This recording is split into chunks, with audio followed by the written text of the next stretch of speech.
Hello everyone. आज प्रस्तुत है मुंशी प्रेमचंद रचित कहानी बड़े घर की बेटी। बेनी माधव सिंह गौरीपुर के गांव के जमींदार और नंबरदार थे। उनके पितामह किसी समय में बड़े धन से संपन्न थे। गांव का पक्का तालाब और मंदिर, जिसकी मरम्मत अब भी मुश्किल थी, उन्हीं के कीर्ति स्तंभ थे। कहते हैं इस दरवाजे पर कभी हाथी झूमता था। अब उसकी जगह एक बूढ़ी भैंस थी, जिसके शरीर में अस्थिर पंजर के सिवा और कुछ न रहा, पर दूध शायद बहुत देती थी, क्योंकि एक न एक आदमी हांडी लिए उसके सिर पर सवार ही रहता था। बेनी माधव सिंह अपनी आधी से अधिक संपत्ति वकीलों को भेंट कर चुके थे। उनकी वर्तमान आय 1000 रुपये वार्षिक से अधिक न थी। ठाकुर साहब के 2 बेटे थे। बड़े का नाम था श्रीकंठ सिंह।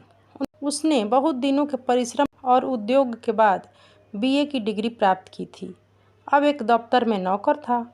छोटा लड़का लाल बिहारी दोहरे बदन का था, सजीला जवान था, भरा हुआ मुखड़ा, चौड़ी छाती। भैंस का 2 सेर ताज़ा दूध वह सवेरे उठकर ही पी जाता था। श्रीकंठ सिंह की दशा बिल्कुल विपरीत थी। इन नेत्र प्रिय गुणों को उन्होंने बीए इन्हीं 2 अक्षरों पर न्यौछावर कर दिया था। इन 2 अक्षरों ने उनके शरीर को निर्बल और चेहरे को कांतिहीन बना दिया। इसी से वैदिक ग्रंथों पर उनका विशेष प्रेम था। आयुर्वेदिक औषधियों पर उनका अधिक विश्वास था। शाम सवेरे उनके कमरे से प्रायः खरल की सुरीली कर्ण मधुर ध्वनि सुनाई दिया करती थी। लाहौर और कलकत्ते के वैद्यों से बड़ी लिखा पढ़ी रहती थी। श्रीकंठ इस अंग्रेजी डिग्री के अधिपति होने पर भी अंग्रेजी सामाजिक प्रथाओं के विशेष प्रेमी न थे। इसी से गांव में उनका बड़ा सम्मान था। दशहरे के दिनों में वह बड़े उत्साह से रामलीला में सम्मिलित होते, स्वयं किसी न किसी पात्र का पार्ट ले लेते थे। गौरीपुर में रामलीला के वहीं जन्मदाता थे। प्राचीन हिंदू सभ्यता का गुणगान उनकी धार्मिकता का प्रधान अंग था। सम्मिलित कुटुंब के तो वह एकमात्र उपासक थे। आजकल स्त्रियों को कुटुंब में मिलजुल कर रहने की जो अरुचि होती है, उसे वह जात और देश दोनों के लिए हानिकारक समझते थे। यही कारण था कि गांव की ललनाएं उनकी निंदक थी। कोई तो उन्हें अपना शत्रु समझने में भी संकोच न करती। स्वयं उनकी पत्नी को ही इस विषय में उनसे विरोध था।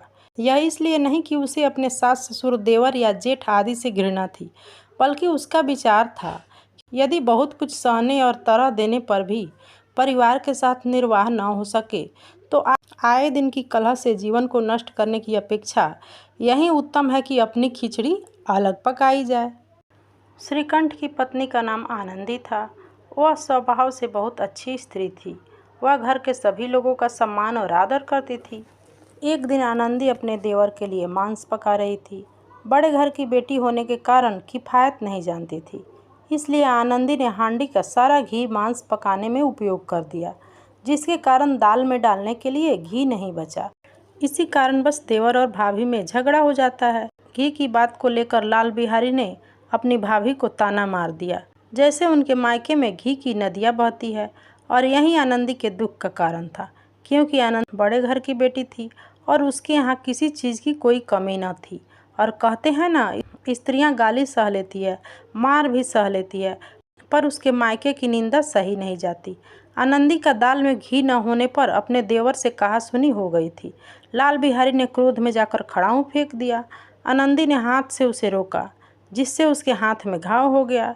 इसी बात को लेकर आनंदी की त्योरियां चढ़ी हुई थी। श्रीकंठ हर सप्ताह घर लौटता है और वह अपने पति के आने का इंतजार कर रही थी।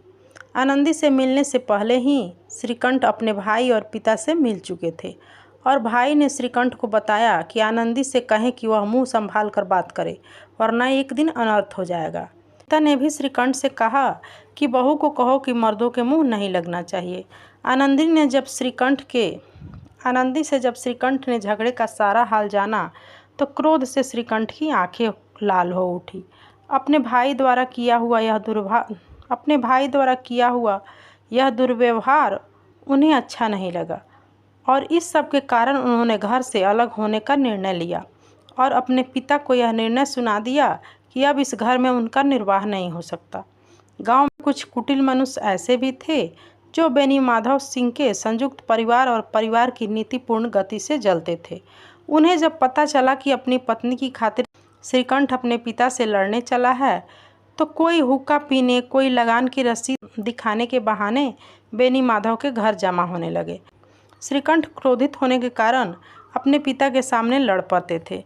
पिता नहीं जानते थे कि घर की बात बाहर वालों को पता चले, किंतु श्रीकंठ अनुभवी पिता की बातें समझ नहीं पाता था और लोगों के सामने पिता से बहस करने लगता था।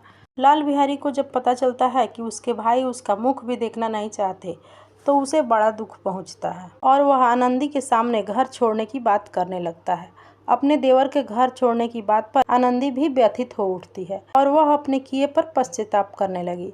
वह स्वयं आगे बढ़कर अपने देवर को रोककर दोनों भाइयों में सुलह करवा देती है। आनंदी की इस समझदारी पर बेनी माधव पुलकित हो उठते हैं और कहते हैं, बड़े घर की बेटियां ऐसे ही होती है, बिगड़ता हुआ काम भी बना लेती है। इस घटना को जिसने भी सुना वे आनंदी की उदारता को सराहने लगे। अभी आप सुन रहे थे मुंशी प्रेमचंद्र की कहानी बड़े घर की बेटी। ये कहानी कैसी लगी ज़रूर से बताइए। धन्यवाद।